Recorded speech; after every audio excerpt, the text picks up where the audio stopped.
एक बार की बात है, एक जंगल में एक नन्हा बंदर रहता था जिसका नाम माइलो था। माइलो बहुत ही जिज्ञासु और उत्साही था। वह हर दिन पेड़ों की डालों पर कूदता रहता और जंगल में घूमने का आनंद लेता। उसने हर प्रकार के जानवरों से दोस्ती कर ली थी। एक दिन जब माइलो पेड़ों में खेल रहा था, उसके सामने एक जादुई दरवाजा प्रकट हुआ। जैसे ही माइलो ने दरवाजा छुआ, चरमराती आवाज में दरवाजा खुल गया। सामने एक रास्ता था जो जंगल की गहराइयों में जा रहा था।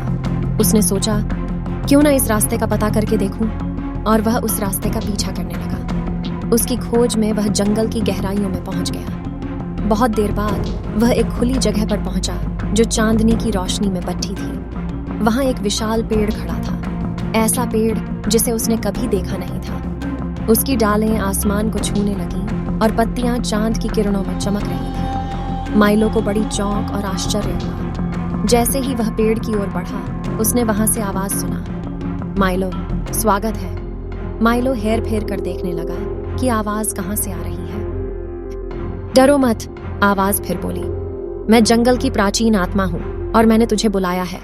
माइलो ने ध्यान से सुना जब आत्मा ने उसे जंगल की पहचान और जादू की बातें सिखाई। आत्मा ने बताया कि मनुष्य प्रजाति की वजह से जंगल का जादू घट रहा है। मानव यहाँ के पेड़ों को अपने स्वार्थ के लिए काट रहे हैं। वह यहाँ पर रहने वाले पशु पक्षियों के घरों को उजाड़ रहे हैं। साथ साथ जंगल के प्राणियों में भाईचारे की भावना खत्म हो रही है। इसलिए जंगल को बचाने में तुम्हें मेरी मदद करनी चाहिए। माइलो ने भी पेड़ से वादा किया कि वह इस जंगल के जादू को कम नहीं होने देगा। इसके बाद माइलो ने अपने दोस्तों की मदद से जंगल में बदलाव लाने की शुरुआत की। वह किसी भी कार्य में सहमति बढ़ाता, वह सभी पशु पक्षियों के काम में उनकी मदद करता। पशु पक्षियों को बातचीत की बड़ी महत्वपूर्णता सिखाने लगा। वह शिकारी और शिकार प्राणियों को शांतिपूर्ण तरीके से साथ रहने में मदद करता। वह मनुष्यों के साथ बातचीत करके प्राकृतिक संसाधनों व वन्य जीवन के महत्व को समझाने लगा।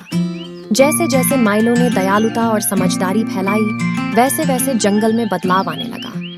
रंग चमकते हुए दिखाई देने लगे, आवाजें मधुर हो गईं और जंगल का जादू फिर से महसूस होने लगा।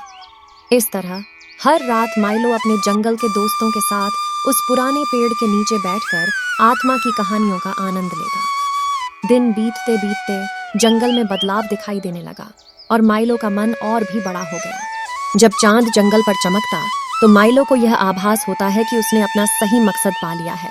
वह जंगल के जादू की हिफाजत करने का काम कर रहा है और सुनिश्चित कर रहा है कि आने वाली पीढ़ियों के लिए वह बचे। इस तरह मेरे प्यारे बच्चों, जैसे जैसे रात्रि के सितारे आकाश में चमकते हैं, उसी तरह से आपको याद रहना चाहिए माइलो की कहानी, जिन्होंने अपनी दयालुता और सभी जीवों के प्रति प्यार के माध्यम से जंगल के जादू को वापस लाया। यह कहानी हमें यह सिखाती है कि छोटी छोटी क्रियाएं भी बहुत खूबसूरत परिवर्तन ला सकती हैं।